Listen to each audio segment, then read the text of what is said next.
Chapter 39 हरा जहाज। ले मुआन ने स्टीयरिंग संभाली, अथक और समय की परवाह न करते हुए, जैसे कि जब वह स्कूना को कैरोलिन के पास पहली बार लेकर आई थी। उसने उस दिन और रात भर स्टीयरिंग संभाले रखी, और जब डिक सो रहा था तो उसे थोड़े थोड़े अंतराल के लिए पोनी को सौंप दिया। उसने उसे पुनः जीवन दे दिया था, और ये लगभग ऐसा था मानो उसने उसे अपना जीवन दे दिया हो, क्योंकि उसके चारों ओर की दुनिया भूतों की दुनिया जैसी हो गई थी। देहविहीन आत्माएं जो मरी नहीं थीं, लेकिन अब पृथ्वी से जुड़ी भी नहीं थीं। ताउरी को देखने से पहले वह कैरोलिन के दक्षिणी समुद्र तट पर अकेली रहती थी, एयोमा और अन्य लोगों से कटी हुई, जिनकी उस समय की रुचियों से परे कोई रुचि नहीं थी। जिस तरह से वह रहती थी, वो न तो खुश रहती और न ही दुखी, बिना दया के और बिना प्यार के, कल की परवाह या अतीत के बारे में सोचे बिना मर सकती थी। तब ताउरी आया था, एक मनुष्य के रूप में नहीं बल्कि सूर्य से भी महान प्रकाश के रूप में, एक ऐसा प्रकाश जो उसके अस्तित्व के अंधकार को भेदता हुआ एक नई आत्मा को जन्म दे रहा था। जो उसका था वह था। उसने मौत और अज्ञात सब कुछ का साहपूर्वक सामना किया था, केवल अंत में खुद को मौत के सामने पाया, और मौत उससे कह रही थी, वो मेरा है या कटफाका। सोलोमन के सामने खड़ी उस स्त्री के समान उसे उस वस्तु के विनाश और उसे अपने प्रतिद्वंद्वी को सौंपने के बीच चयन करना था, जो हमेशा के लिए उससे दूर हो जाए, उसे किसी और के हाथों में लिपटा हुआ देखे, उसका प्रेम किसी और को दिया जाए, और उसका जीवन किसी और के जीवन का हिस्सा बन जाए। और उसने बड़ा बलिदान चुना, इसलिए नहीं कि वह ले मुआन थी, एक असाधारण या अतिसामान्य प्राणी, बल्कि इसलिए कि वह हृदय से एक स्त्री थी। एक महिला जब महान परीक्षण के लिए आती है, तो वह एक व्यक्ति के रूप में कम और नारीत्व की भावना के एक हिस्से के रूप में अधिक कार्य करती है।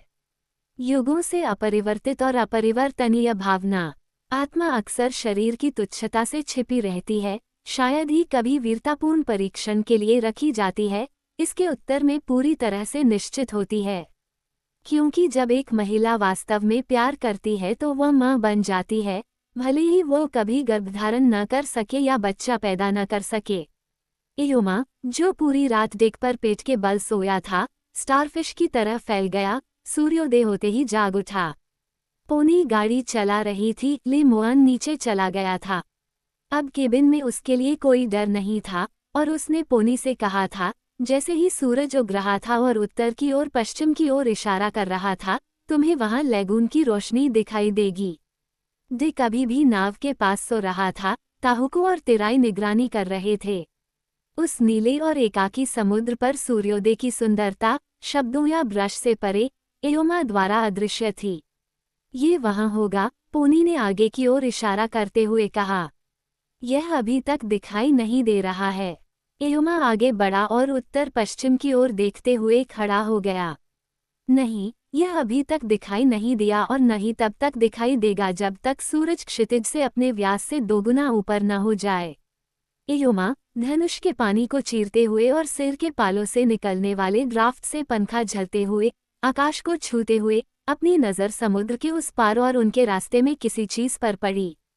पहली नज़र में यह एक चट्टान की तरह लग रहा था, लेकिन तुरंत उसकी पक्षी जैसी आंखों ने इसे समझ लिया कि यह क्या है, एक जहाज, एक आयत, लेकिन बिना पाल के। डोंगी बनाने वाले ने डेक पर पीछे की ओर देखा, डिक की सोई हुई आकृति से होते हुए, पहिए पर बैठी पोनी की आकृति की ओर, फिर उसने अपनी नज़रें फिर से दूर के जहाज पर घुमाईं, और अब जहाज के ऊपर और उससे परे उत्तर की ओर आकाश में कुछ ऐसा दिख रहा था जिसकी उसे तलाश थी। कैरोलिन की लैगून रोशनी, लगभग अदृश्य, लेकिन ठीक उसी स्थान पर जहां ले मुआन ने कहा था कि वो होगी। वह चीज जिसका वह इंतजार कर रहा था और जिसके लिए तरस रहा था, लेकिन जहाज के इस भूत ने उसकी सारी उम्मीदें तोड़ दी, लगभग खतरे में डाल दी। एयोमा को अब जहाजों से कोई लेना देना नहीं था। स्कूना में इस यात्रा ने उसे डोंगियों की ओर वापस मोड़ दिया था। पिछले कई दिनों से, हालांकि उसने इस मामले पर कुछ नहीं कहा था, उसके सभी पूर्वज उसके मन के दरवाजे पर दस्तक दे रहे थे और चिल्ला रहे थे, एयोमा, तुम मूर्ख हो, तुमने इस आयत के लिए अपने पूर्वजों की डोंगियों को त्याग दिया है, और देखो इसने तुम्हें कैसे धोखा दिया है, और क्यों? क्योंकि यह श्वेत लोगों, शापित पापलगी का आविष्कार है जो हमेशा कैरोलिन के लिए मुसीबतें लेकर आए हैं। अगर हम तुम तक पहुंच पाते, एयोमा, तो हम तुम्हें शार्क के खाने के लिए चट्टान पर टांग देते। तुम इसके लायक हो। उन्होंने इस बारे में कुछ नहीं कहा क्योंकि एयोमा ने कभी अपनी गलती स्वीकार नहीं की। खैर, वहाँ एक और आयत थी जो कैरोलिन के रास्ते को रोक रही थी और निश्चित रूप से परेशानी लाने वाली थी। सभ्यता और परेशानी इस बूढ़े सज्जन के दिमाग में परिवर्तनशील विचार बन गए थे। हालांकि वह लालच, क्रूरता, बीमारी, शराब और डकैती का प्रतिनिधित्व करने वाले अंग्रेजी शब्द को नहीं जानते थे, लेकिन उन्होंने इस तथ्य को महसूस किया था कि श्वेत व्यक्ति हमेशा परेशानी लाता है। खैर, वो उसके ठीक सामने था और उसे कैरोलिन से दूर ले जा रहा था। उसे क्या करना चाहिए? मुड़कर उससे दूर भागना चाहिए।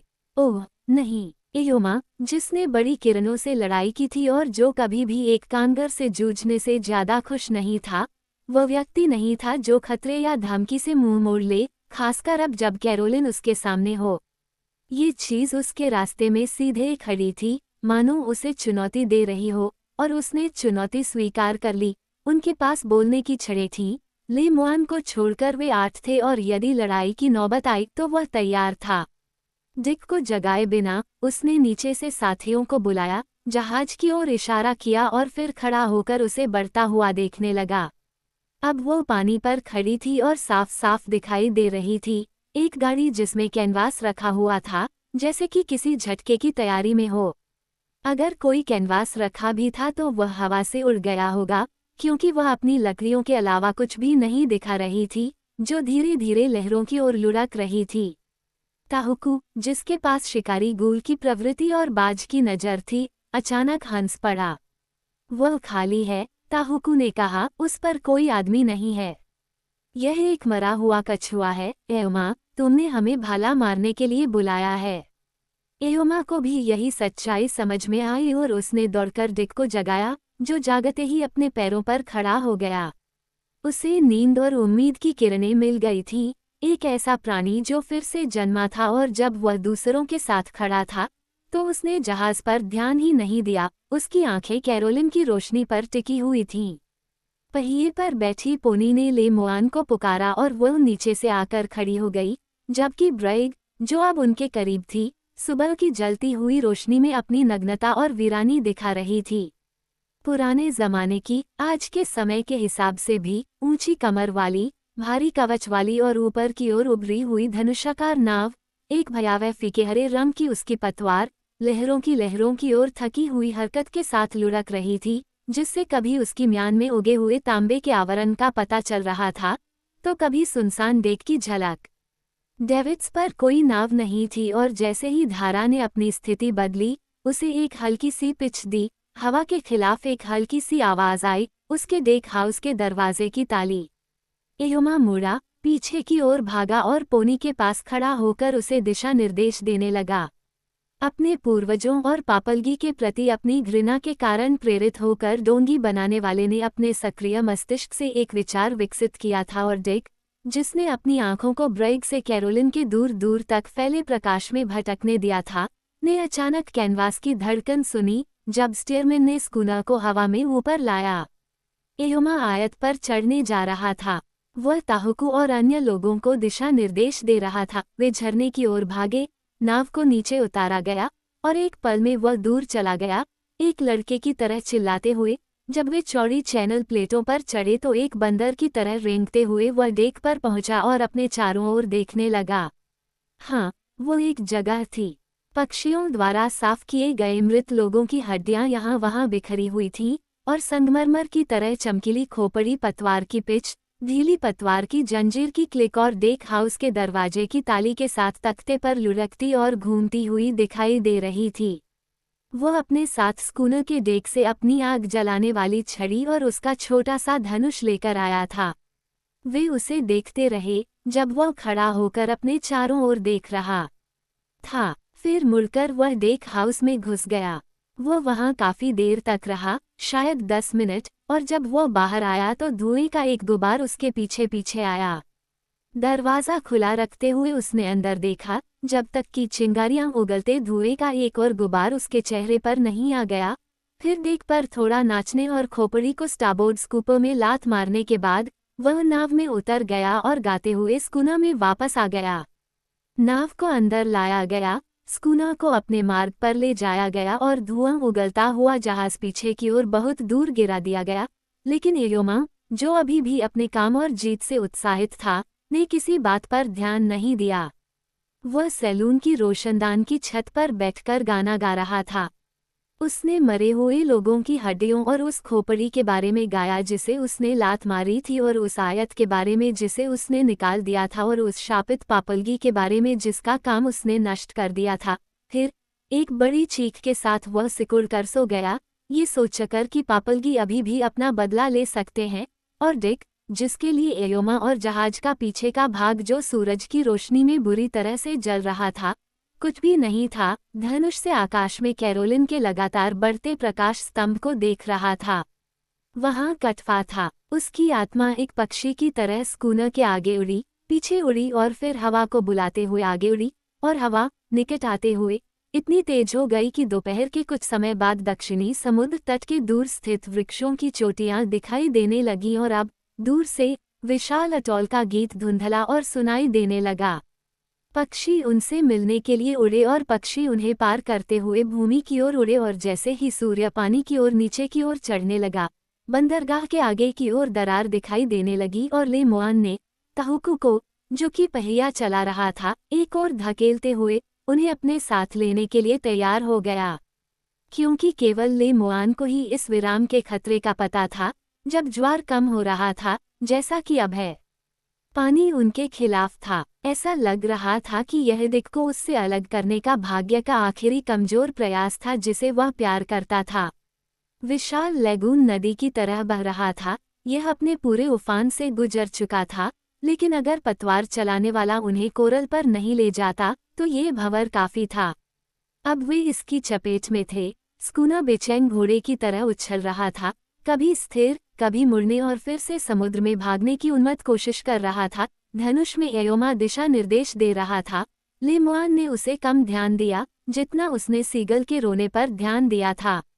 अब वे घाटों के बीच से निकल आए थे। उनके दोनों ओर की दरार बहुत चौड़ी लग रही थी, और पश्चिम की ओर से सूर्य की रोशनी से जगमगाता हुआ पानी का विशाल विस्तार मुश्किल से ही दिखाई दे रहा था। जहां ये घाटों के खिलाफ उबल रहा था, इसके ऊपर उड़ते हुए सीगल दर्पण की तरह दिख रहे थे, फिर भी यह 6 गांठ की गति से बह रहा था। हर पाल खींचने के बाद भी स्कूना हिलता हुआ नहीं दिख रहा था, फिर भी वह आगे बढ़ रहा था, जिससे उसके कटे हुए पानी पर झाग का एक पंख और उसके पीछे पीटे हुए सोने की एक नदी बन गई। घाट पीछे की ओर गिर गए, धारा धीमी हो गई, लेगून पर विजय प्राप्त कर ली गई, और उनके सामने समुद्र तट की रेत से लेकर उसके उत्तरी दृश्यहीन अवरोध तक प्रकाश की एक चमक दिखाई दी। कटफा सो रही थी, वह जो रात में बहुत कम सोती थी और जिसकी आंखें दिन में हमेशा समुद्र की ओर लगी रहती थीं, सो रही थी जब कनुआ की आवाज ने उसे जगाया। वे आते हैं, कटफा, वे आते हैं। एक हाथ पर खुद को उठाते हुए उसने पेड़ों के बीच से सूर्यास्त की रोशनी और कनुआ के आकार को फिर से समुद्र तट की ओर भागते हुए देखा। जैसे वह भाग रहा हो, उसकी आवाज उसके पास वापस आ रही हो। वे आते हैं, कटफा, वे आते हैं। फिर जहां पूरा गांव इंतजार कर रहा था, उसने खुद को रेत पर पाया। उसके सामने लैगून, और लैगून पर स्कूना सूर्यास्त की लपटों में बहादुरी से नौकायन कर रहा था। पाल भरे हुए थे और अब कांप रहे थे। जैसे ही वह अपने लंगर की ओर मुड़ी, हवा ने उन्हें छोड़ दिया और लंगर की जंजीर के बाहर निकलने की गड़गड़ाहट पानी के पार आई, उसे इस तथ्य की ओर जगाया कि जो उसने देखा वह हो नहीं सकता था, कि उसने जो देखा वह एक जहाज था, लेकिन वह जहाज नहीं था जो ताउरी को दूर ले गया था। वह जहाज जिसका उसने तब तक देखा और इंतजार किया था, जब तक कि उम्मीद पूरी तरह से मर नहीं गई और जीवन पूरी तरह से अंधेरा नहीं हो गया। ऐसा नहीं हो सकता था, ऐसा नहीं हो सकता था कि वह इस तरह वापस आए, इतना निश्चित, इतना चुपचाप, इतना वास्तविक, वह सपनों का जहाज। नाव का अब रवाना होना निश्चित रूप से एक प्रेत था, और जब ताउरी ने रेत पर छलांग लगाए और उसे अपने आलिंगन में जकड़ लिया, तो वह अवास्तविक था, क्योंकि उसके चारों ओर की दुनिया धुंधली हो रही थी, जब तक कि उसके होठों ने उसे गोधूली से आश्वासन के स्वर्ग तक नहीं पहुंचा दिया। ताउरी वापस आ गया है, महिलाएं चिल्लाईं और उसे भूलकर उन पुरुषों की ओर मुड़ी जो नाव के पास खड़े थे। ले मुआन की बात अनसुनी करते हुए जो खड़ी थी, उसका काम पूरा हो चुका था। एक बेपरवाह प्राणी कुछ भी नहीं देख रहा था, यहाँ तक कि कनोआ भी नहीं, जो अपने सामने के दृश्य की खुशी में आधा मरा हुआ रेत पर बैठा था।